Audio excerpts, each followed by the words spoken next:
notamment aux acteurs publics, puisque nous traitons évidemment aujourd'hui du stockage des matériaux de réemploi, mais avec deux retours d'expérience d'acteurs publics.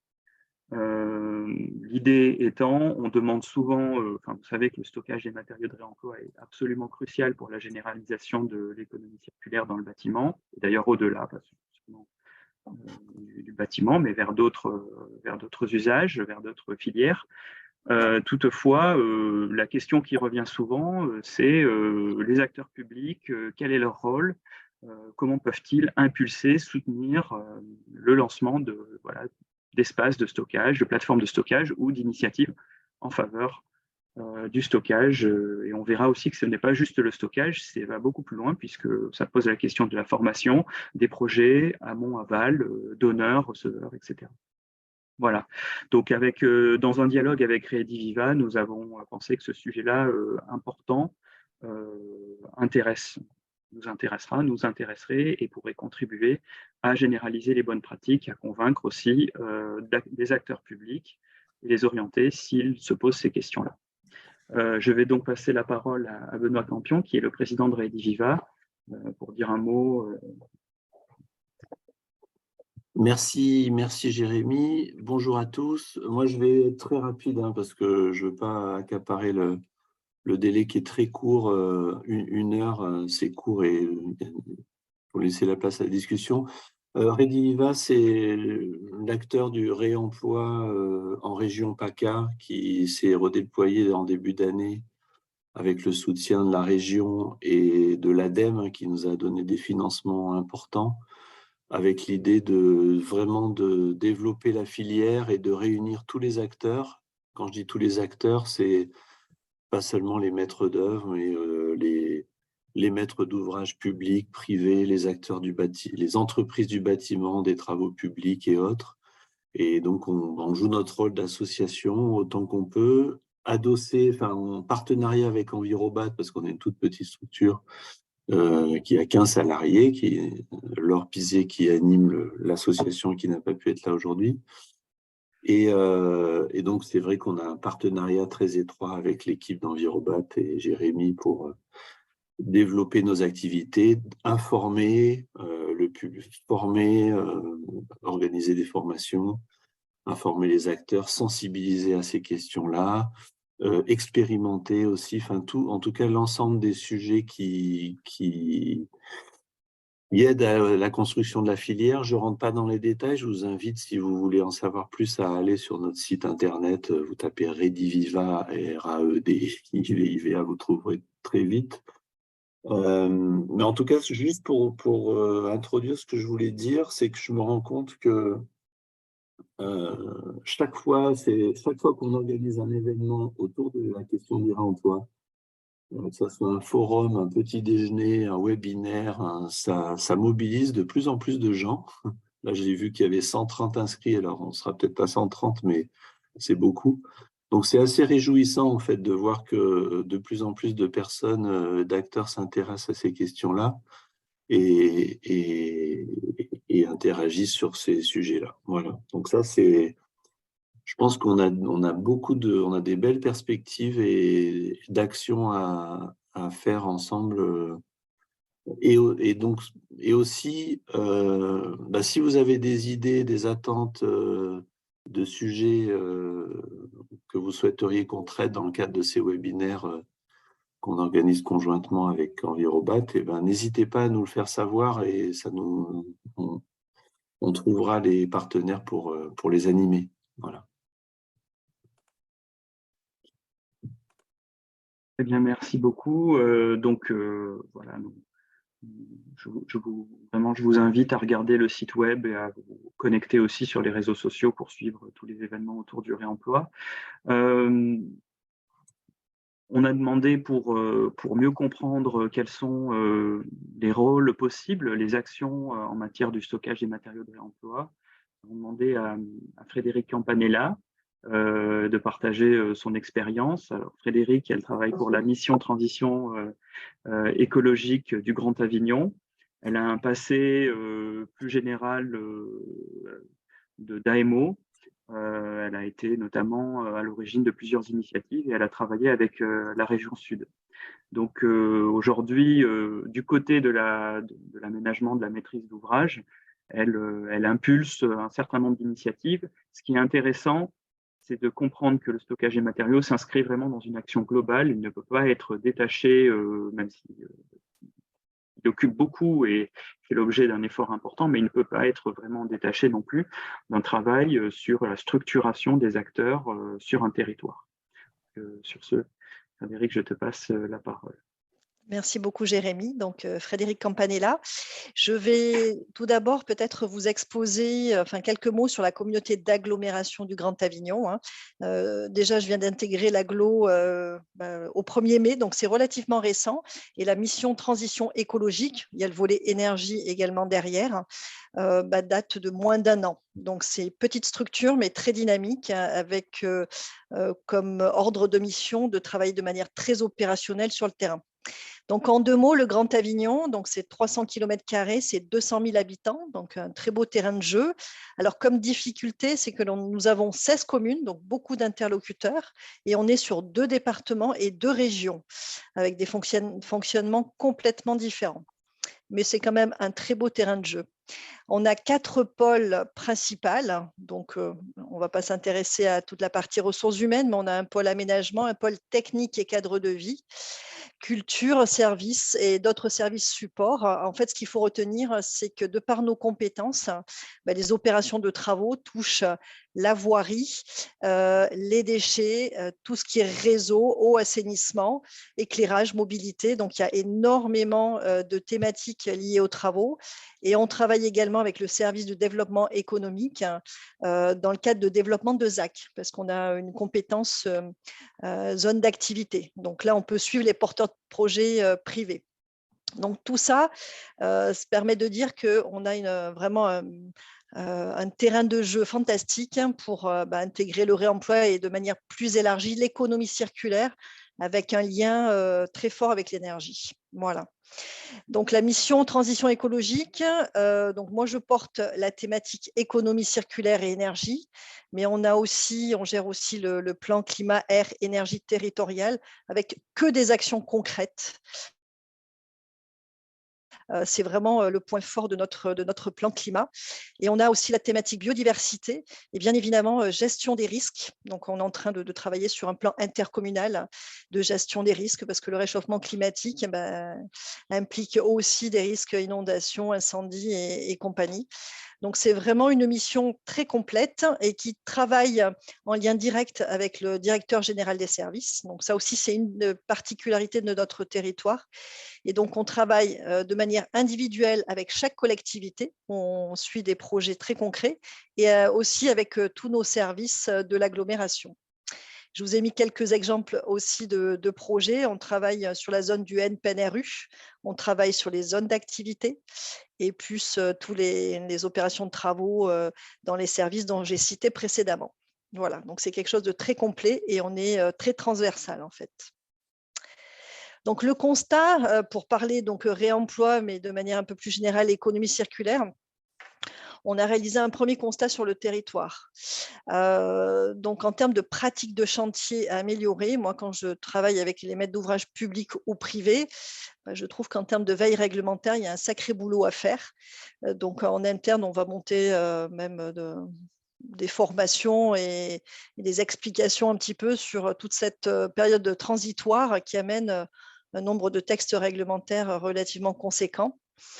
En termes de caractérisation des déchets, on est vraiment là aussi, il y a un gros travail à faire en amont et même depuis la phase de programmation et en phase étude de conception, il y a un gros travail pour mieux caractériser ces déchets et pour vraiment mettre en place une vraie stratégie d'économie circulaire. Le tri est plus ou moins bien fait. On peut vraiment améliorer aussi les pratiques de tri. En termes de traçabilité, alors là aussi, très, très gros travail pour savoir où vont les déchets et combien ça coûte. Donc ça, on va vraiment s'y employer. Et la mission transition écologique, je pense qu'on va vraiment même rédiger les clauses dans les marchés et pour nos collectivités, nos communes et pour les services du Grand Avignon.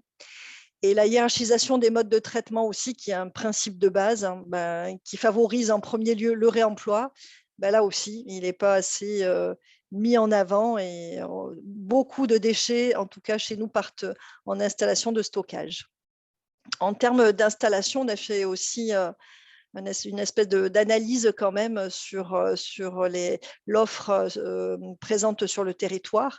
Au niveau de la gestion des déchets inertes, alors là, en nombre d'installations, on est tout à fait conforme aux besoins et même à la planification future du PRPGD. Ce qu'on constate, c'est qu'il y a encore une part trop importante de déchets inertes qui sont valorisés, mais en remblaiement de carrière et en remblaiement d'installations de stockage. Donc, le recyclage, il y a encore une marge de manœuvre à faire. Et au plus on caractérisera nos matériaux en amont, au plus on pourra recycler et trouver des synergies interchantiers.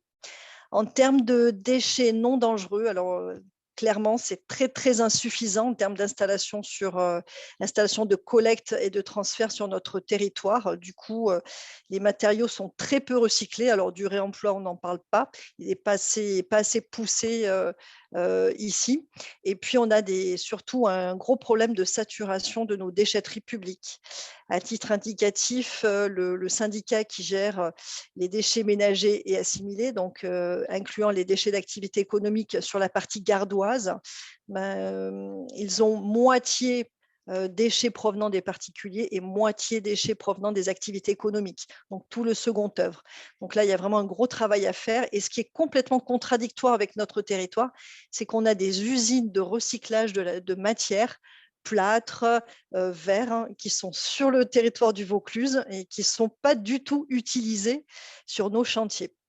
Donc voilà, on a vraiment un gros travail à faire sur les déchets non dangereux. Et si on pouvait les sortir et rester au format produit, matériaux et faire du réemploi, ça serait vraiment très bien. Et puis, donc, bien sûr, la présence de dépôts sauvages et de décharges illégales. Donc, le réemploi, c'est une des réponses aussi à ce constat territorial. Je vous ai mis quelques petites photos pour rappeler le constat que l'on fait au niveau national, mais c'est vraiment des messages clés que j'essaye de passer auprès de nos élus. C'est que le BTP, c'est c'est le premier consommateur de ressources naturelles, le deuxième producteur de gaz à effet de serre après le transport, et c'est le premier producteur de déchets. Donc vraiment, c'est sur ce secteur-là que l'on peut agir de manière très efficace. Alors, sur notre territoire, en termes de besoins, donc moi, ce que j'essaye d'insuffler, et on a déjà commencé à le faire, c'est vraiment de travailler avec toute la chaîne des acteurs du PTP. Chacun a son rôle à jouer et je trouve que les EPCI et autres collectivités peuvent être vraiment un élément moteur. Déjà, vu le constat que j'ai dressé au préalable, la sensibilisation, l'information et la formation, pour moi, c'est vraiment primordial, que ça soit au niveau des élus, au niveau du technicien, et pour le Grand Avignon et pour toutes les collectivités. Donc là, il y a un très, très gros travail à mener pour que le maître d'ouvrage décide de se structurer, d'avoir une réelle réflexion, d'anticiper, que ça soit au niveau du stockage, parce qu'il faut du foncier, qu'au niveau caractérisation des matériaux, pour aiguiller vers le réemploi. Donc ça, pour moi, le point d'entrée, c'est vraiment le maître d'ouvrage. Et nous, au PCI, on a vraiment un gros rôle à jouer. Sur le territoire, donc on va enclencher, enfin on est en train d'enclencher cette sensibilisation, information, formation, mais aussi on suit de manière très opérationnelle l'ensemble des opérations des communes et du Grand Avignon. Donc là, on peut avoir vraiment un rôle de prescripteur immédiat. Donc, on a déjà lancé des diagnostics ressources. On va travailler dans le cadre du NPNRU à la constitution d'un groupe de travail économie circulaire pour avoir autour de la table un maître d'ouvrage public et privé et leur dire, ben voilà, maintenant, on va caractériser nos matériaux, on va trouver du foncier provisoire pour pouvoir faire du réemploi sur notre chantier ou sur le chantier d'à côté. Et si on n'y arrive pas, on partira en recyclage. Et si on n'arrive pas, on fera de la valorisation énergétique. Bref, respecter la hiérarchisation des modes de traitement. Mais donc, la dynamique est lancée. Ce qu'on fait également, c'est que je suis en train de recenser toutes les installations locales en matière de gestion des produits déchets. Et je vais aller les visiter pour voir comment les gens travaillent, comment les filières peuvent être développées et pour faire émerger vraiment les filières qui manquent aujourd'hui, et notamment une plateforme de réemploi. Et donc, du coup, un des rôles aussi de la mission transition écologique, et c'est clairement explicité dans des fiches actions du PCAET, c'est aider les porteurs de projets à s'implanter. Donc, en ce moment, je recherche concrètement du foncier pour un porteur de projet qui veut développer le réemploi.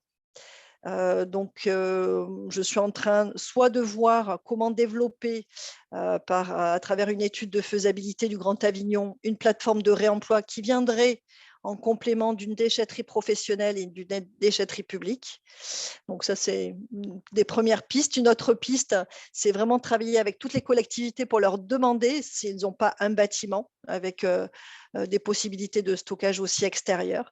Donc voilà, c'est une recherche vraiment très concrète et pratico-pratique avec des surfaces bien établies. Au préalable, j'avais fait un benchmark de toutes les plateformes de réemploi que l'on peut connaître en France.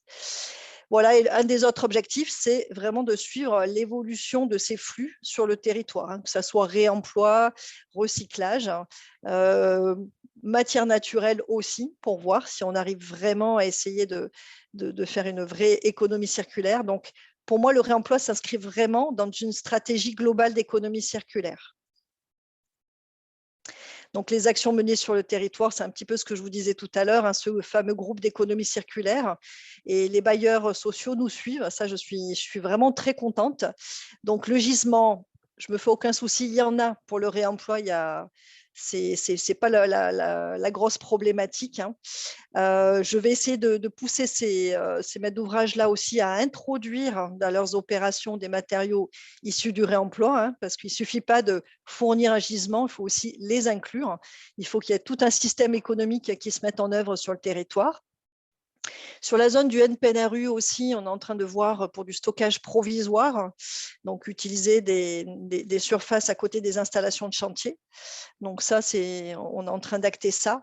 Et on va essayer également de créer un réseau de repreneurs, parce qu'une plateforme de réemploi, c'est bien. Des maîtres d'ouvrage qui incorporent des matériaux de réemploi, c'est bien. Mais on va essayer de trouver tous azimuts d'autres repreneurs. Alors, ça peut être des associations, ça peut être des recycleries, ça peut être des travaux de particuliers ou d'entreprises qui sont en train de se mener à côté de cette zone du NPNRU. Donc, l'objectif, c'est de constituer ce réseau et régulièrement de les ressolliciter, et parce que ce réseau-là doit perdurer. On travaille sur le Grand Avignon énormément avec les associations. On construit beaucoup de choses avec eux. Voilà, c'est eux aussi que je mettrai dans la boucle. C'est quelque chose qui doit se pérenniser. Ce n'est pas un one-shot, ce réseau de repreneurs. Donc, l'accompagnement d'un porteur de projet, donc je vous l'ai dit, il y a une association qui veut s'implanter, qui a tout le staff en plus administratif et RH, qui sait monter des projets. Donc là, on est en train de rechercher des financements et cette matériothèque, concrètement, en termes de foncier, on cherche 1000 m² de bâtiment et 2000 m² de stockage extérieur. L'objectif, ce n'est pas de monter un petit projet et puis après de déménager quand ça aura pris de l'ampleur. Non, c'est tout de suite, à travers la stimulation de l'offre et de la demande, monter un projet sur le Vaucluse, pas que pour le Grand Avignon. Et ce que je travaille aussi avec les communes du Grand Avignon, c'est l'identification des projets de déconstruction. Et là, notamment sur la commune du Pontet, je vais revoir avec eux le DCE déconstruction, parce que si aujourd'hui tout est démoli, tout part en mélange et tout part en installation de stockage. Donc l'objectif aujourd'hui, c'est d'identifier les matériaux qui pourraient être réemployés et orienter vraiment la déconstruction de manière à avoir des déposes soignés, des conditionnements, des stockages soignés pour les orienter vers de bonnes filières. Donc ça, c'est un travail concret sur le terrain dans le cadre des dossiers de consultation. Et puis, identifier les besoins en matériaux de réemploi. Et ça, c'est marrant parce que j'assiste à de nombreuses réunions et pas forcément que au niveau des opérations du BTP. On est amené à travailler avec d'autres services. Et typiquement, on a un service qui est d'Eveco qui travaille sur le tourisme. Il y a énormément de travail sur le tourisme durable, hein, et on parle beaucoup de matériaux de réemploi, beaucoup d'hôteliers qui veulent travailler de manière responsable, hein. Donc, moi, les matériaux de réemploi, j'essaye actuellement de les caser dès que je vois un porteur de projet ou un maître d'ouvrage, un particulier, une entreprise qui veut vraiment s'orienter vers ces thématiques-là. Donc, l'offre aussi, j'essaye de l'avoir en visu et c'est très intéressant en tout cas. Il y a beaucoup de choses à faire de ce côté-là et avec de nombreux services. Donc, pour poursuivre le débat, moi, je voulais vraiment parler, faire passer un message important que je constate sur le terrain, c'est que le réemploi, mais comme le recyclage, n'est pas une solution miracle si on se focalise uniquement là-dessus. Pour moi, c'est une solution, mais qui s'inscrit dans une somme de solutions d'économie circulaire. Mais c'est vrai que c'est la première chose que l'on doit regarder. La deuxième chose, c'est les perspectives de recyclage et sur chantier et sur d'autres chantiers et après en installation spécialisée. Mais il faut vraiment avoir une vision très, très globale pour travailler en tout cas sur un territoire. Alors les freins, on en a parlé tout à l'heure, c'est vraiment le foncier, c'est le nerf de la guerre, hein, que ça soit pour du réemploi, du recyclage ou autre. C'est une des premières choses que le maître d'ouvrage doit regarder. Il ne faut même pas attendre d'avoir le maître d'œuvre, c'est quelque chose qu'on doit rechercher très très en amont. Les investissements, parce que voilà, une plateforme de réemploi, voilà, il faut acheter le foncier, il faut bâtir faut avoir un bâtiment, il faut investir dans du matériel. Donc ça aussi, on a vraiment tout chiffré.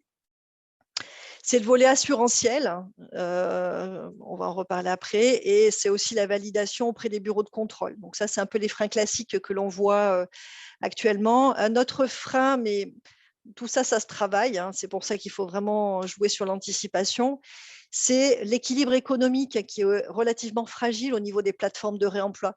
C'est pour ça qu'une plateforme de réemploi, on doit la travailler avec les personnes qui donnent leur gisement de déchets et qui utilisent le gisement de déchets. Cette boucle, elle doit être pensée très, très en amont. On ne peut pas implanter une plateforme de réemploi si on ne travaille pas en osmose avec nos maîtres d'ouvrage, qui sont les fournisseurs et les repreneurs de matériaux. Donc, du coup, les leviers, pour moi, c'est ce que j'essaye de faire sur notre territoire. C'est vraiment de pousser les diagnostics très en amont. Alors, pas que le diagnostic PEMD, hein, anciennement diagnostic déchets, mais le travail sur les matériaux inertes aussi est très important au niveau caractérisation. Et peut-être petite vigilance aussi sur le diagnostic PEMD. Moi, j'invite vraiment les maîtres d'ouvrage à avoir un œil très critique et aux maîtres d'œuvre à regarder si ce diagnostic PEMD est utilisable ou pas. Parce que pour moi, c'est le point d'entrée, c'est les hypothèses de base et c'est les données sur lesquelles on travaille. Donc, elles doivent être pertinentes, complètes. Et voilà, donc ça, c'est très important d'avoir ces données d'entrée. L'évolution des pratiques, c'est aussi la dépose soignée, le conditionnement, le tri, le stockage provisoire. Et ce changement des pratiques, vraiment, il faut sensibiliser et former, mais depuis la maîtrise d'ouvrage. Ça, c'est vraiment important comme levier.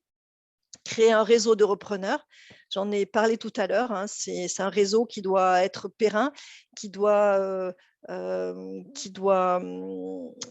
évoluer d'opération en opération, et ça fera boule de neige, hein, et c'est vraiment un exutoire qui est très important.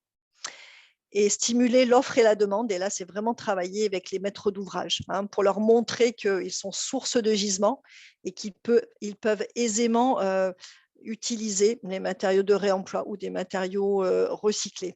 Et pour répondre aux freins assurantiels et bureaux de contrôle, moi j'incite les maîtres d'ouvrage déjà à se tourner vers des aménagements intérieurs, des aménagements extérieurs, de ne pas toucher l'enveloppe, mais de démarrer au moins le réemploi avec ce genre de matériaux. Voilà. Donc c'est une démarche qu'on initie, mais petit à petit, moi j'y crois fort. C'est un travail de longue haleine, mais je m'aperçois qu'en étant côté EPCI depuis quelques mois, on a une belle marge de manœuvre et on peut initier énormément de choses au sein d'une collectivité. Voilà. Je ne sais pas si vous avez des questions. Je vais arrêter le partage d'écran. On prend les questions dans la barre de chat et je les reposerai ensemble à la fin à Frédéric et Laurie Verheyen. Merci beaucoup Frédéric. Donc en fait, la vision, le propos de Frédéric, c'était de bien comprendre la stratégie d'un acteur public, là où il en est, ses enjeux, et puisque en fait, c'est quelque chose qui est en train de se faire dans notre région. On n'a pas encore de grandes plateformes constituées à l'échelle d'un territoire entier, mais on sent que sur le Grand Avignon, en tout cas, vous y travaillez. Ce qui est intéressant, j'ai trouvé, c'est conjuguer, travailler sur l'offre, la demande pour structurer la plateforme. Et on a trouvé, on est ravis de recevoir Laurie Verheyen qui est coordinatrice économie circulaire à CityDev Bruxelles. Donc, elle est belge, elle va nous présenter ce que fait CityDev. Vous savez que les Belges ont une expérience plus ancienne que nous sur ces sujets-là. Le réemploi des matériaux, on connaît tous Rotor. Ça s'est développé de manière assez exemplaire à Bruxelles, mais pour autant, il y a encore des défis, des enjeux. Ils travaillent aussi à la généralisation du réemploi et la question du stockage. Donc, c'est une question à laquelle ils ont été confrontés, à laquelle ils sont encore confrontés, et ils vont nous présenter, Laurie va nous présenter leur expérience qui est très riche et très intéressante pour nous. Bonjour à tous. C'est marrant parce que ce matin, j'étais justement à une autre présentation qui se faisait sur Bruxelles, qui rassemblait en fait tous les acteurs du réemploi de la construction, qui s'appelle la plateforme des acteurs réemploi, et où une fois par an, ils organisent un événement qui permet de présenter toutes les initiatives en matière de réemploi. Donc c'est assez intéressant, et on voit qu'il y a de plus en plus de projets qui voient le jour et d'opportunités qui se mettent en place. Et donc ça rejoint complètement ce que Frédéric et ce que vous avez tous dit depuis le début. Le réemploi, c'est le moment de s'y intéresser, je pense. Il y a 10 ans, c'était peut-être un peu tôt. Il fallait vraiment être précurseur et être là avec son bâton de pèlerin pour pouvoir arriver à quelque chose. Pas mal d'acteurs, dont Rotor, en effet, ont fait cet effort-là. Et grâce à eux, on peut avancer plus rapidement maintenant. Mais le momentum, très clairement, en tout cas, au niveau belge, au niveau bruxellois, il est là. Et donc, on essaye au niveau de CityDev de le saisir avec le maximum de partenaires. Mais donc voilà, merci beaucoup de l'invitation. J'étais pas sûre de pouvoir d'avoir la pertinence de vous rejoindre, étant donné qu'on est aussi au démarrage des projets, mais je pense que tout échange est toujours très positif, et de voir un petit peu comment on peut s'entraider dans les démarches de réemploi. Donc, je n'avais pas prévu de slide, mais sur où est Bruxelles, ce qu'est Bruxelles, etc. Mais c'est vrai que c'est peut-être intéressant en termes de dimension de vous donner quelques informations. Donc, on est sur un territoire qui fait... donc, c'est une ville-région avec toutes les complexités que vous connaissez peut-être en termes linguistiques et de gestion, en termes de nombre de gouvernements, de parlements, etc. Donc, on est sur 160 km² avec une densité d'habitants assez importante, et donc une complexité en termes de compétition entre les fonctions de la ville. Et donc, très clairement,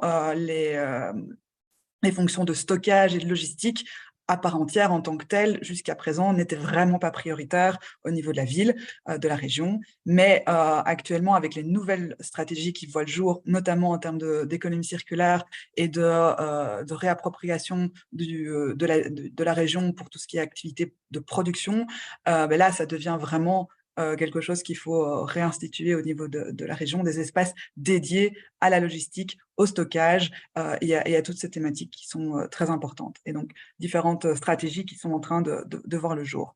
Alors, très rapidement. Hop là. citydev.brussels, toutes les institutions bruxelloises, c'est toujours .brussels, comme ça vous pouvez le savoir. Donc, on est l'un des plus grands propriétaires fonciers bruxellois. On a 2 missions. Une première mission historique qui est de développer l'emploi au niveau de la région et donc de mettre à disposition des terrains et des bâtiments propices au développement économique bruxellois.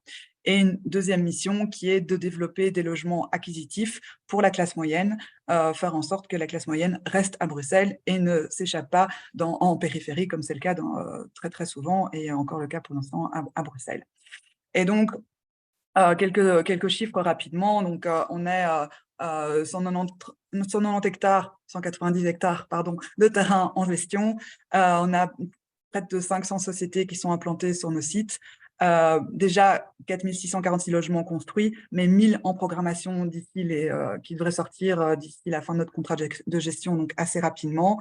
On a 6 parcs PME, TPE qui sont actifs et 4 en développement. Et donc, voilà, c'est 58 sites dédiés aux activités économiques. Tout ça pour vous dire que voilà, c'est très dynamique. Il y a beaucoup de chantiers de façon annuelle et donc beaucoup de défis en termes de circularité si on s'y accorde. Alors, le contexte au niveau de la région, comme l'a introduit Jérémy, clairement, Bruxelles est assez dynamique en termes de réemploi grâce à Rotor, qui est là depuis très longtemps. Mais Rotor ne s'est pas développé tout seul. Il a été soutenu par la région via des subsides, via des accompagnements également. Et donc, il y a un contexte régional très propice pour ce genre d'initiative. Depuis 2010, plus ou moins, où on a lancé les alliances emploi-environnement. L'une était focalisée sur la construction. Et depuis, énormément d'initiatives ont vu le jour, que ce soit le plan régional en économie circulaire en 2015, je pense, 2014-2015. Plus récemment, la shifting economy qui englobe vraiment toute la stratégie de transition économique pour l'ensemble de la région, et Rénolution qui a un focus sur tout ce qui est rénovation du bâti bruxellois, qui, à mon avis, on est un peu dans les mêmes problématiques. Un bâti qui est assez ancien, qui sont des passoires énergétiques et qu'il faut vraiment rénover de manière urgente pour améliorer les performances énergétiques des bâtiments, mais avec un focus également sur la circularité et sur l'utilisation des matériaux de réemploi.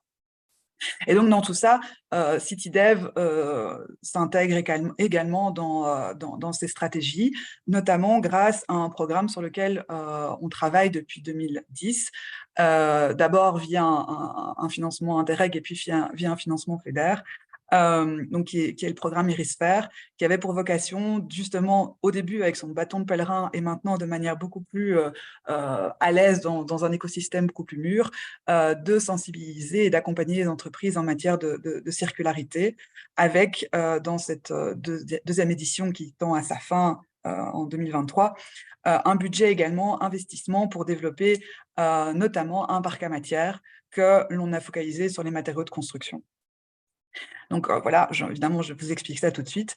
Et alors, un deuxième élément important qui est venu dans un second temps, c'est notre contrat de gestion qui nous lie au gouvernement et qui nous impose un certain nombre d'objectifs à atteindre, dans lequel la circularité est un impondérable depuis la dernière édition qui est entrée en vigueur fin 2021. Et donc, voilà, on avait l'avantage en tant que CityDev avec le projet Irisphère de pouvoir travailler à la fois sur l'offre, en accompagnant les acteurs circulaires et en développant des outils pour développer des filières de réemploi, et en même temps sur la demande en prescrivant des critères et de réemploi dans nos cahiers des charges.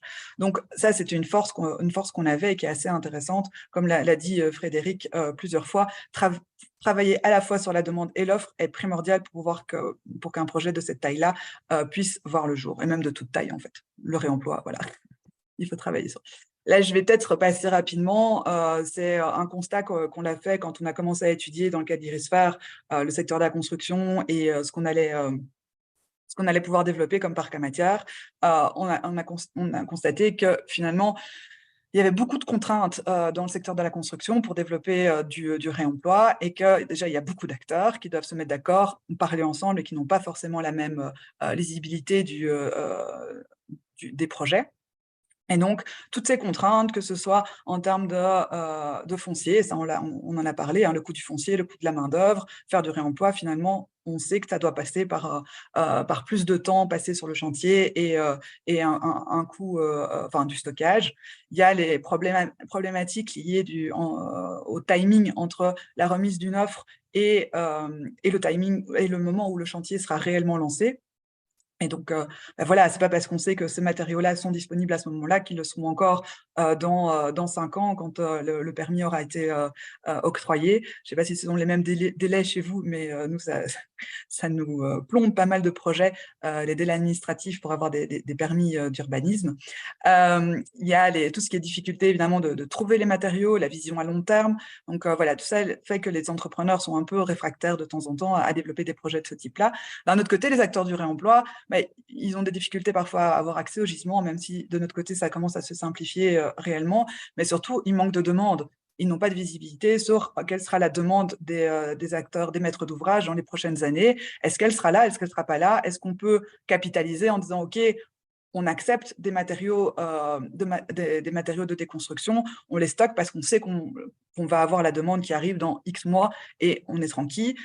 Ça, ils n'ont pas encore. Et donc, plein de choses partent en recyclage plutôt qu'en réemploi parce qu'ils ne peuvent pas stocker ad vitam aeternam parce que le coût du foncier est important. Et puis, de notre côté, en tant que maître d'ouvrage public et privé, il y a une manque de visibilité de l'offre, de qu'est-ce qui existe comme matériaux, peur que même si on met quelque chose dans nos cahiers des charges, il n'y aura pas forcément d'entreprises qui vont répondre, de soumissionnaires qui vont répondre et qui sont en capacité d'atteindre les objectifs qu'on aura fixés. Et finalement, ça aura été juste du temps perdu. Donc voilà, et puis évidemment, tout ce qui est certification, qui est un gros problème. Comme l'a dit Frédéric, commençons par des choses simples, accessibles, en réaménagement intérieur, en parachèvement, plutôt que de la stabilité, même si c'est des projets qui peuvent avoir de l'impact et qui sont intéressants. Parfois, c'est plus simple de commencer, en tout cas pour pousser les barrières, commencer par des choses simples qui ne demandent pas trop de certification. Et donc, c'est tout ça toutes les contraintes auxquelles on est confronté et qui font que le réemploi n'est pas simple à mettre en œuvre. Et quand on a fait ce constat-là, on s'est dit, allez, maintenant, on essaye de développer un outil, de développer des leviers qui vont permettre d'aider l'ensemble du secteur à favoriser le développement du réemploi. Et alors, pourquoi, évidemment, le petit diagramme que j'ai ressorti qui date d'il y a longtemps, c'était une étude sur le métabolisme urbain bruxellois de tous les matériaux qui entraient, les matériaux qui sortaient, les déchets qui sortaient et le peu qui restait sur la région. On se rendait compte qu'en fait, il y avait énormément de potentiel, mais qu'il n'y avait pas les filières et pas les possibilités logistiques et infrastructures pour pouvoir gérer tous ces matériaux. Et donc, la volonté, clairement, ici, est de créer un projet à la taille de la région pour créer de l'emploi local non délocalisable, augmenter la circularité des matériaux, booster les filières qui sont existantes et qui ont besoin d'aide pour pouvoir monter à une échelle supérieure, et puis, besoin, évidemment, répondre à un besoin de relocalisation de l'économie. Donc ça, c'est les enjeux auxquels on répond.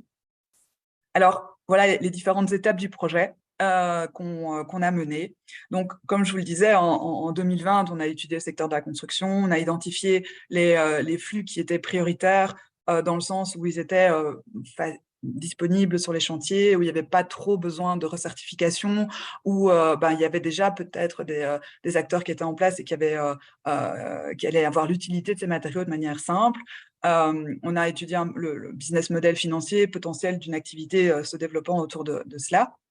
Une fois qu'on avait ça en main, on a pu aller à l'étape suivante de monter un projet avec, dans un premier temps, un projet pilote qu'on a focalisé sur le matériau bois, parce que, encore une fois, beaucoup d'acteurs existants, très présents sur la plupart des chantiers et facile à transformer.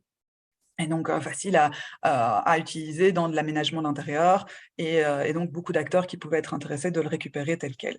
Et donc, on a prospecté pour des partenaires, des financements et on a eu la chance de tomber sur un acteur privé qui a voulu, qui croyait en le projet et qui a voulu nous soutenir pour une fois, c'était dans ce sens-là que ça se passait, parce qu'on a investi chez lui en termes d'infrastructure et de machines, mais lui nous met à disposition son espace et sa main-d'œuvre, son know-how pour pouvoir développer le projet.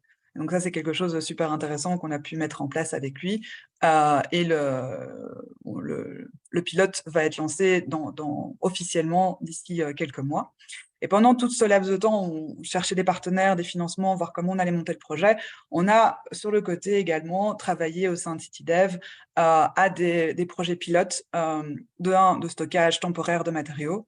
Donc on a la chance d'être propriétaire foncier, comme je le disais en début de présentation, cette chance-là, mais d'un autre côté, l'objectif de mes collègues qui commercialisent ces espaces, c'est de pouvoir maximiser le nombre d'emplois qu'on a sur nos sites et développer quand même une rentabilité financière de tout ce foncier. Même si ce n'est pas le premier objectif, il est quand même là. Et donc, il est pas si simple que ça de taper à la porte de mes collègues et leur dire j'ai besoin de X milliers de mètres carrés pour développer mon projet ou pour faire du stockage de matériaux. Non, il n'y a vraiment aucune rentabilité. Il leur faut un projet un peu plus fort pour pouvoir s'engager là-dedans. Et donc, on a quand même réussi à avoir des petits espaces pour tester du stockage temporaire avec des points positifs et négatifs, à savoir que quand on fait du stockage temporaire qui est gratuit, généralement les acteurs ne se bougent pas énormément pour pouvoir l'évacuer et trouver des solutions de remise en œuvre. Et donc, c'est un stock froid parce qu'il n'y a pas de pression financière sur les acteurs. Donc, c'est positif et négatif. La gratuité, je pense qu'elle n'est pas opportune. Il faut y réfléchir à 2 fois et avoir un plan d'action bien clair. Et un deuxième test qu'on a fait, c'est l'échange de matériaux entre chantiers.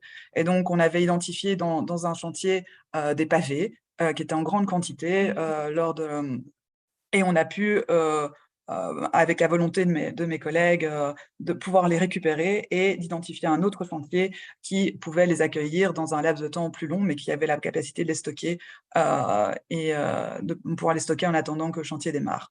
Donc ça, c'était un très chouette test qui permettait de voir un petit peu, en fait, à terme, comment ça pouvait se passer. Est-ce que c'était plausible de pouvoir échanger des matériaux au sein d'un même patrimoine, d'un maître d'ouvrage ou pas. Alors, ici, en 2022, on a validé le pilote, fait en sorte, ça passe par quand même pas mal d'étapes de validation au niveau du gouvernement, de notre cabinet de tutelle, etc. C'est pas en claquant des doigts qu'on travaille avec un acteur privé comme ça. Il faut prouver que c'est un win-win et que on ne privilégie pas un acteur privé par rapport à un autre. On a fait tous les travaux d'aménagement pour pouvoir accueillir le projet au sein de l'atelier notre partenaire, consolider les partenariats. Et maintenant, en 2023, comme je le disais, on va le lancer officiellement, ce pilote focalisé sur le matériau bois. Et on va rechercher des financements pour la deuxième phase où on va monter en échelle par rapport à cette filière bois, et aussi une deuxième phase où l'objectif est de pouvoir aller développer un projet multimatériaux et pas uniquement sur le bois. Alors ici, très vite, quelques photos. Alors, la photo, évidemment, vous ne voyez pas ma souris. La deuxième photo en haut à droite, c'est un escalier qui a été réalisé uniquement à partir de bois de réemploi. Ce sont des bureaux issus de la Commission européenne qui ont été récupérés et assemblés pour en faire ce magnifique escalier qui est emblématique, qui est dans une administration bruxelloise et qui a été fait dans le cadre du projet que l'on a mené avec notre partenaire privé. Donc voilà, c'est toujours chouette d'avoir ce genre d'exemple, et il faut penser un peu out of the box. Clairement, on n'a pas fait, là c'est vraiment des bureaux qui ont été transformés, qui ont été empilés à la main, usinés pour pouvoir ressembler à ça. Comme ça je l'ai déjà dit, tout ce qui est stockage temporaire, attention uniquement s'il y a un bon suivi. Hop là. Pour ce dont je parlais par rapport au stock, l'échange de pavés entre 2 chantiers, on en est au balbutiement, donc voilà, c'est un petit peu compliqué, mais clairement, ce n'est pas une opération économiquement intéressante qui a été effectuée. Ça, c'est un premier constat, c'est que on est passé par un acteur intermédiaire qui a récupéré les pavés, qui les a triés, et qui a identifié ce qui pouvait être réemployé et intéressant pour nous. et il y a eu encore un fait de logistique pour les récupérer. Et donc là, clairement, il y a le storytelling qui va être super intéressant d'échange de matériaux entre deux chantiers qui nous appartiennent, mais l'intérêt économique n'est pas encore présent. Donc ça, il faut bien se l'entendre. Et c'est que quand on passera à une logique de marché, une logique d'échelle supérieure, que potentiellement on pourra atteindre une rentabilité un plus importante. Et encore une fois, j'ai déjà mentionné, mais je pense que ce sera le nerf de la guerre avec le foncier, mais c'est aussi s'assurer que la demande soit bien présente via une stimulation de l'écosystème des entreprises, mais aussi l'exemplarité des pouvoirs publics. Alors, donc le pilote bois dont je vous ai déjà parlé très rapidement, comment ça fonctionne? Ben voilà, on a donc cet espace physique qui est au sein de notre partenaire privé, mais on a développé aussi d'autres partenariats pour pouvoir, parce que l'atelier n'est pas grand chez MCB, et donc on a vraiment développé d'autres partenariats pour pouvoir vraiment acquérir un maximum de flux. Et donc, la manière dont ça se passe, c'est qu'il y a un diagnostic au niveau du chantier, voir via des photos ou quoi, voir si le gisement est intéressant. Si le gisement est intéressant, ben voilà, on l'accepte. Il y a un volet logistique. Si, en fonction de la taille, soit il arrive directement à l'atelier où il y a les outils pour le transformer, soit il passe par un stock intermédiaire où il y a plus de place et où il y a la possibilité de préparer au réemploi. Bâtiterre, c'est un équivalent de Rotor qui s'est développé ces dernières années et qui a une capacité de stockage importante et qui prépare au réemploi, enlève les vis, enlève les clous et peut redimensionner éventuellement. Ensuite, bah voilà, il y a cette étape de stockage, de préparation au réemploi et puis de recommercialisation, soit une poutre reste une poutre, soit une poutre devient, plusieurs poutres deviennent un nouveau matériau, un nouveau plateau qui aura été usiné au sein de notre partenaire. Et donc, on a travaillé avec De Meuter, qui est le plus gros démolisseur au niveau de Bruxelles. Ils ont quasi tous les chantiers de démolition bruxellois. Ils sont très, très compétitifs.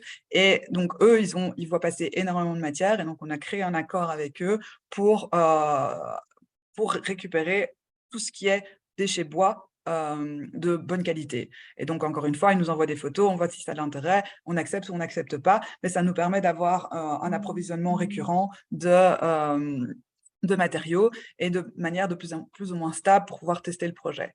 Et donc, De Meuter approvisionne Bâtiterre, qui va préparer au réemploi, stocker, et puis tout ce qui n'arrive pas à vendre poutre en tant que poutre, c'est envoyé chez notre partenaire qui va le transformer en nouveau matériau.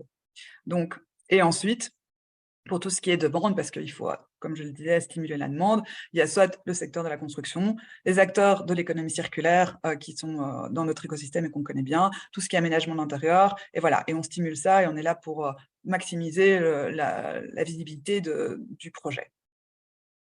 Je ne sais pas trop où j'en suis au niveau timing. Ah oui, très loin, ok, je me dépêche.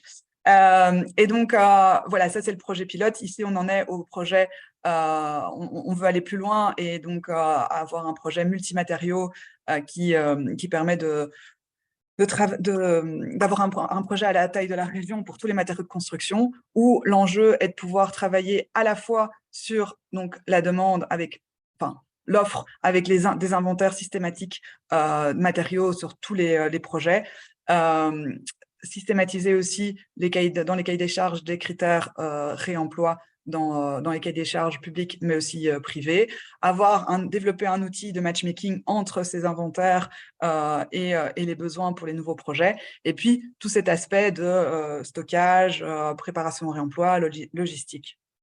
C'est un projet ambitieux qu'on construit avec tout le secteur de la construction. Donc, on rencontre énormément de gens, des entrepreneurs, des maîtres d'ouvrage, et on est à l'écoute vraiment et les acteurs du réemploi, on est à l'écoute de tous leurs besoins pour pouvoir avoir un projet qui répond à leurs enjeux. On teste avec des projets pilotes, comme je le disais. L'objectif, c'est d'intégrer aussi les filières existantes, des Rotors, des Bâtiterres, tous ces acteurs qui ont été précurseurs, ne pas les laisser sur le côté, mais faire en sorte qu'ils puissent monter en échelle avec le projet qu'on développe. Un engagement fort des maîtres d'ouvrage publics, mais aussi privés. Finalement, on est confronté aux mêmes même problématique, il faut pas se leurrer, on va dans le même sens, on se pose tous les mêmes questions, il ne faut pas travailler chacun de son côté. Et alors, une petite réflexion, c'est que souvent, quand on veut faire du stockage, on se dit qu'il y a nécessité d'avoir un entrepôt, forcément, des choses lourdes. En fait, simplement, ça, c'est un exemple de Rotor qui a déménagé il n'y a pas longtemps sur un de nos sites, justement. Et en très peu de temps, en même pas un mois, ils ont développé une structure légère pour pouvoir faire du stockage de portes. Et donc, c'est quand même un matériau, c'est du bois, ça répond quand même aux intempéries, mais ils ont fait quelque chose vraiment très, très efficace. Et donc, sur un bête terrain, souvent, avec très peu de moyens, il y a moyen de développer quelque chose qui a du sens pour faire du stockage. Et alors, c'est ma dernière slide et je l'ai rajoutée en dernière minute parce que je me rends compte qu'il y a certainement des projets qui peuvent être développés, notamment chez nous, mais qui peuvent être intéressants au niveau de chaque région. Le FCRBE, je vous mettrai les liens dans la présentation qui sera communiquée par Jérémy. Mais c'est un projet européen qui a été développé notamment avec Bellastock, qui a développé énormément d'outils pour favoriser le réemploi des matériaux de construction, que ce soit des tutos, des fiches matériaux, voilà, je ne sais pas si c'est des outils que vous avez déjà, vous, oui, ou communiquer. Donc, il y a la plateforme Opalis qui regroupe tous les acteurs de réemploi. Il y a un projet de filière réemploi des dalles de tapis qui est en développement en partant de Bruxelles, mais qui a une vocation à se développer au niveau de la France et du Benelux. Donc voilà, il y a je compléterai, je pense, la liste dans un second temps avant de vous envoyer la présentation. Donc voilà, désolé pour le timing. Bon, c'était passionnant, très intéressant. Merci beaucoup, Laurie, pour ce retour d'expérience bruxellois. On a 2 questions et je vous invite, si vous avez d'autres questions, à les poser dans la barre de discussion. Que Benoît aussi a une question. Allez, Benoît, vas-y. Je te laisse. Peut-être que tu as une première question à poser. Oui, si tu me permets, Jérémy, pour rebondir sur ce que vient de dire Laurie, qui est très intéressant pour nous qui réfléchissons vraiment à la filière. En 2 mots, nous, sur Marseille, avec d'autres acteurs du réemploi et de l'économie circulaire et solidaire, on a un projet de pôle d'économie circulaire qui vise justement à réunir des plateformes qui font du réemploi de matériaux, des acteurs qui font de la formation, des associations comme la nôtre, voilà, et on a un projet qui est bâti, financé grâce à des gros acteurs de l'ESS comme Lemon Tree et d'autres. Et je voulais juste savoir, voilà, si j'en dis pas plus, mais c'est un projet qui a été bien avancé. Malheureusement, on n'a pas de site, donc c'est pour ça qu'il ne voit pas le jour aujourd'hui. On avait une idée d'un site, mais ça nous a échappé à Marseille. Alors peut-être qu'on le fera ailleurs, au Grand Avignon ou ailleurs, j'en sais rien. Mais en tout cas, ce qui était intéressant dans ce projet-là, c'est que ce n'était pas simplement un site, un lieu de réemploi pour le réemploi des matériaux, mais aussi pour la formation, pour des entreprises qui fabriquent, par exemple, du mobilier d'entreprises à base de matériaux de réemploi. Voilà, c'était réunir tous ces acteurs. Est-ce que vous avez réfléchi à ce type de format dans vos réflexions sur le stockage des matériaux? Oui, bien sûr. Évidemment, réunir lieu de production et lieu de logistique et de stockage, c'est clairement quelque chose qu'on a en tête et qu'on aimerait bien mettre en place. C'est évidemment, comme je le disais, pas évident de trouver des espaces qui permettent de tout faire. Et donc, dans un premier temps, on essaye de se focaliser sur un espace qui permet déjà de centraliser les matériaux et si on arrive à identifier cet espace-là, pouvoir créer un écosystème autour serait évidemment parfait. Lors de la programmation FEDER précédente, il y a eu un projet qui s'appelle Recyca à Bruxelles qui a vu le jour et qui avait cet objectif-là, mais il a été mal, c'était encore il y a longtemps, on n'avait pas les mêmes connaissances qu'aujourd'hui, mais il a été mal conçu en termes d'espace logistique et de flux logistique. Mais en effet, c'est des espaces pour les entreprises de production avec un espace central de stockage. Et en fait, quand les entreprises ont vu sur les matériaux, évidemment, ça stimule beaucoup plus l'innovation et ça leur permet d'être beaucoup plus innovants et de trouver comment valoriser ces matériaux. Dans le cadre, notre partenaire MCB Atelier, dans le cadre du pilote, lui aussi a développé, mais c'est une toute petite taille, un incubateur où il va recevoir gratuitement des designers dans son espace. La contrepartie, c'est qu'ils devront transformer les matériaux, les chutes qu'il aura accumulées. Et donc, ils devront réfléchir et seront là pour vraiment donner un maximum d'idées sur la valorisation de ces chutes. Donc, voilà, c'est à petite échelle, mais clairement, on sait que c'est dans cette direction-là qu'il faut aller, quoi. On travaille aussi énormément avec les Fab Labs. CityDev gère trois Fab Labs. Et donc, il y en a certains qui sont vraiment focalisés sur les professionnels, d'autres sur les citoyens. Mais les Fab Labs maintenant mettent à disposition justement des matériaux issus des matériaux de réemploi pour développer les projets des makers. Donc, j'ai une question connexe, peut-être à Frédéric, puisque alors on a eu une question de Safa, Ben Keller. Comment identifiez-vous vos besoins en termes de surface de stockage? Toi, Frédéric, qui est en plein dedans. Mais justement, c'est un peu en lien avec ce que disait Laurie, parce que ce qu'on en a déduit aussi, c'est qu'une plateforme de réemploi, c'est pas juste du dépôt, vente, là, ça marche pas économiquement. Donc, en fait, c'est multi-activité. Ça doit être de la dépose, de la formation, ça doit être le travail des matériaux, justement, pour proposer des aménagements intérieurs, aménagements extérieurs. Et c'est toutes ces surfaces-là cumulées qui fait qu'on est arrivé à ces 1000 mètres carrés. Donc, c'est aussi en faisant le benchmark de tout ce qui existait aujourd'hui on est arrivé à ce genre de surface, en tout cas. Et je voulais juste rajouter, nous aussi, on a une logique, c'est vrai, c'est multi-acteurs, c'est aussi multi-activités. Et le projet dont je parlais tout à l'heure, là, on vient juste de lancer l'étude de faisabilité.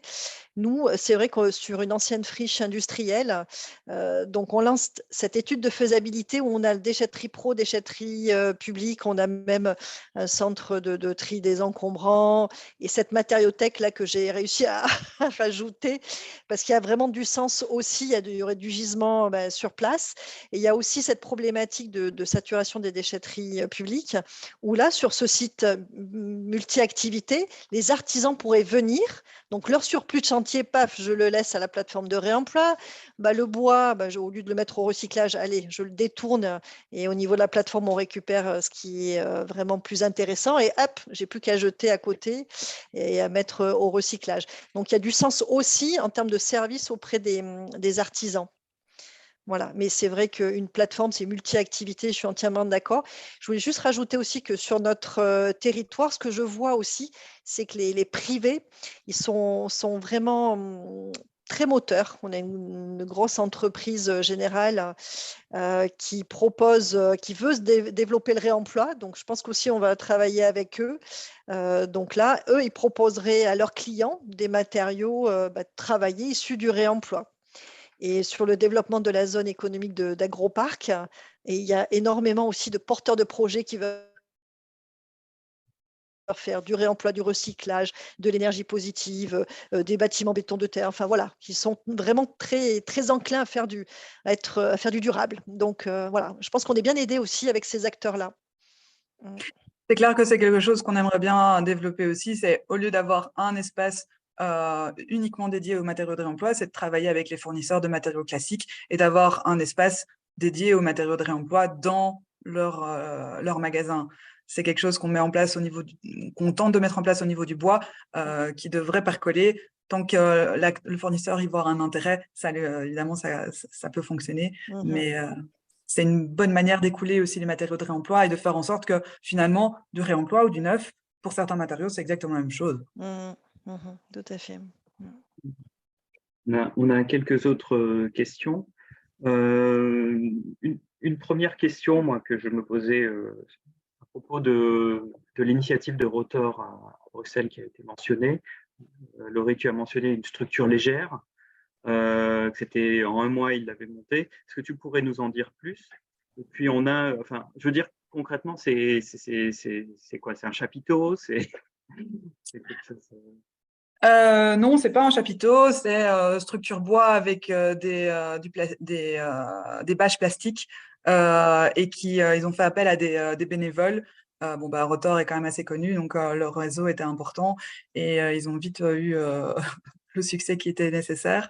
Mais c'est quand même assez important comme espace avec des racks qu'ils ont récupérés sur d'autres chantiers et qui permettent de stocker les portes. Mais après, j'ai pas toutes les infos techniques sur comment ils ont fait et sur les dimensions et les matériaux. Mais ça, je peux, si ça intéresse, Ouais. je peux On essayer de pourra, trouver. on pourra les inviter. Ils viennent parfois à Marseille. Une autre question. Alors, je dis la question, je ne l'ai pas très très bien compris, je dois reconnaître.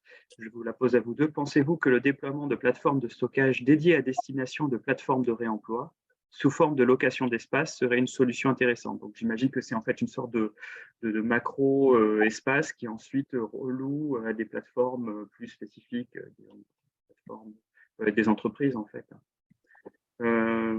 Pensez-vous que ce serait une solution intéressante? Est-ce que vous l'avez considéré, cette solution-là? En tout cas, nous, sur le Grand Avignon, je pense qu'il peut avoir une multiplication de points de collecte intermédiaires. Ça, on y songe vraiment. Oui, ça c'est sûr. Des petits stockages provisoires et après peut-être recentralisés. Mais voilà. Alors, je voulais juste rajouter en tout cas que ce n'était pas qu'une initiative du Grand Avignon. Donc, le porteur de projet, on a fait des réunions avec toutes les collectivités et les EPCI du Vaucluse, hein.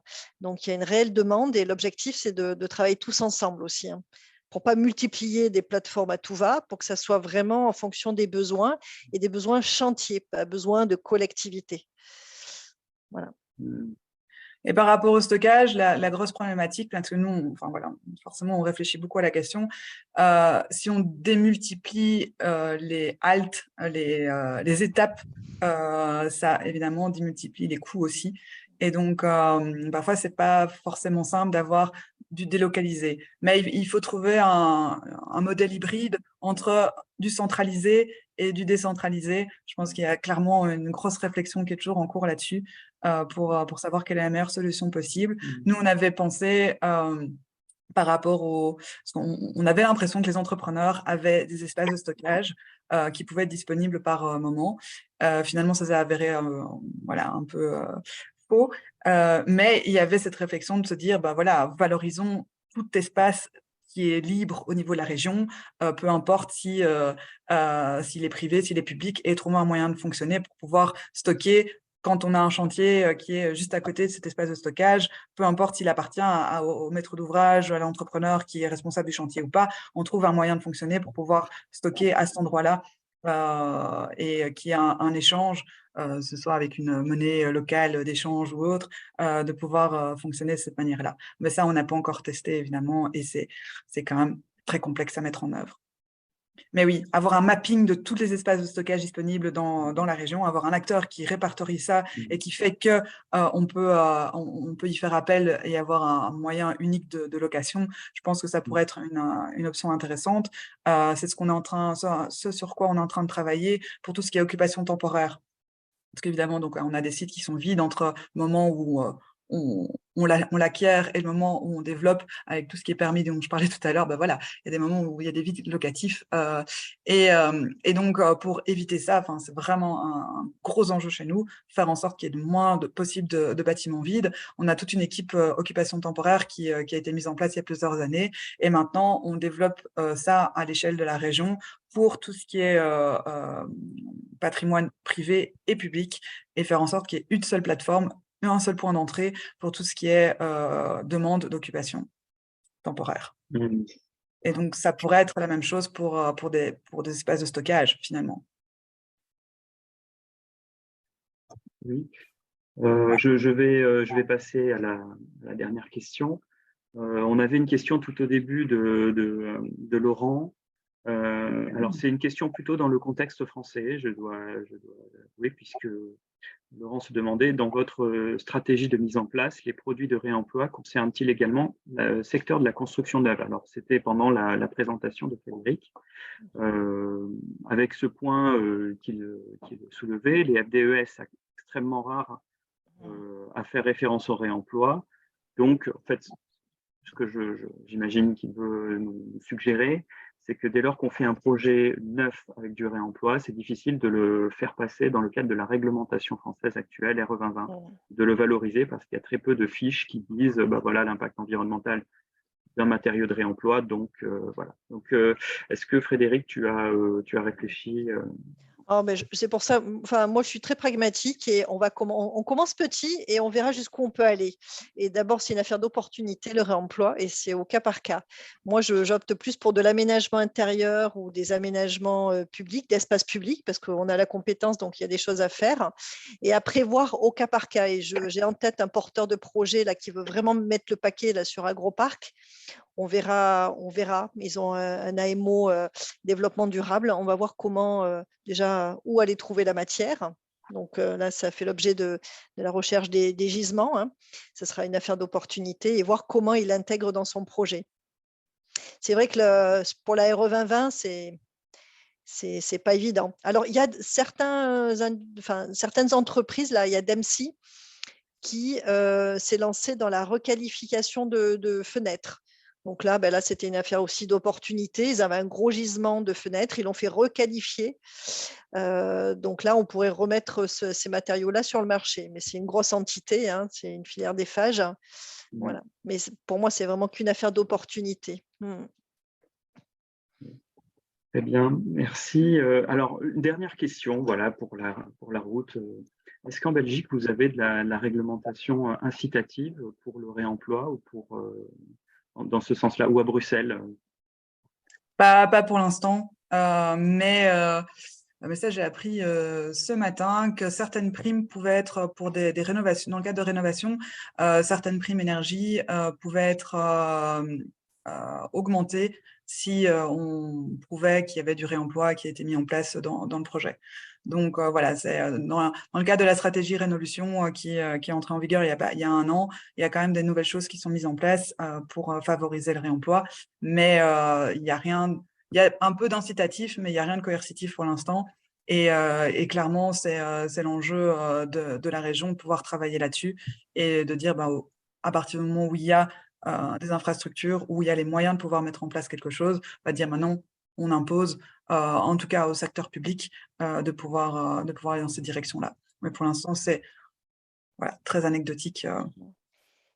Et peut-être 2 mots, alors je fais un peu le parallèle chez nous, à travers le NPNRU, à travers le financement de notre service d'Eveco sur le développement des ZAC, et au niveau du plan local habitat, on va essayer de réfléchir aussi pour inciter, alors de manière un peu plus générale, l'économie circulaire et énergie, pas que le réemploi, hein, on veut laisser quand même au début, voilà, plusieurs propositions de solutions, mais on va essayer de avoir un petit levier économique pour inciter sur le développement de ces zones grâce au service d'Eveco notamment.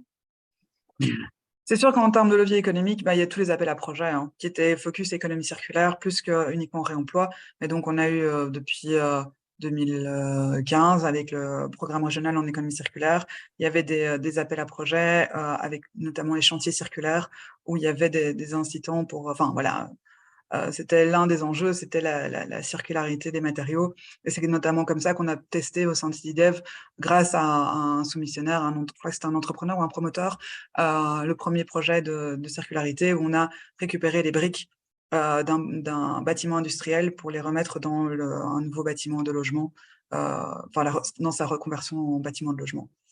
Et donc, grâce à un financement régional. Merci de ces témoignages. Je vais devoir mettre fin au webinaire parce qu'on a... voilà, c'est un webinaire sur la poste. Benoît veut dire un mot. Non, oui. juste pour dire un mot en conclusion, en perspective, parce que je pense qu'on parle de lieux de stockage, c'est pas ça qui résout tous les problèmes du réemploi. On a eu plein de réflexions les uns et les autres, et y compris au sein de l'association. Il y a aussi d'autres moyens. Le projet que moi, personnellement, j'avais fait sur Grand Avignon, on n'avait pas utilisé le lieu de stockage, on avait fait direct d'un chantier à un autre.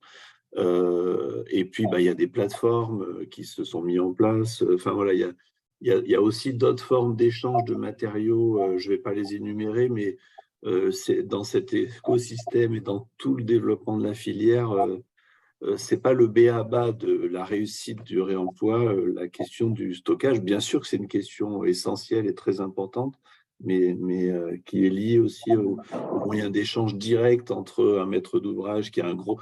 Parce qu'à des petites échelles, c'est possible de stocker, mais quand vous avez des gros projets, vous récupérez des kilomètres de poutres en acier pour faire autre chose, ben là, le stockage va être beaucoup plus compliqué.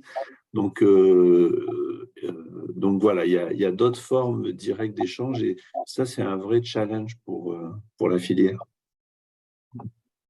Oui. C'est un sujet qu'on pourra aborder lors du prochain webinaire ou de rencontres. Voilà. Et donc dans 2 semaines, le prochain webinaire aura lieu le 8 décembre. Il portera d'ailleurs sur la démontabilité des bâtiments, ou plutôt la conception pour la démontabilité, c'est-à-dire comment on conçoit aujourd'hui des bâtiments pour faciliter le travail voilà, des générations futures ou des prochains qui viendront derrière, et les rendre démontables, plus faciles à réemployer, les matériaux, les équipements, mais aussi plus faciles à entretenir. Donc voilà, je vous invite à continuer à nous suivre. Merci beaucoup Laurie Verheyen, Frédéric Campanella, merci beaucoup de ces témoignages. On a enregistré ce webinaire et donc vous pouvez le retrouver sur notre chaîne YouTube. Donc vous pourrez aussi relire les présentations de Frédéric et de Laurie sur YouTube via l'écran. À bientôt. Et merci à tous. Merci. Courage pour vos projets, vos beaux projets qui, j'espère, auront beaucoup de réemploi. Merci à tous. Merci, au revoir.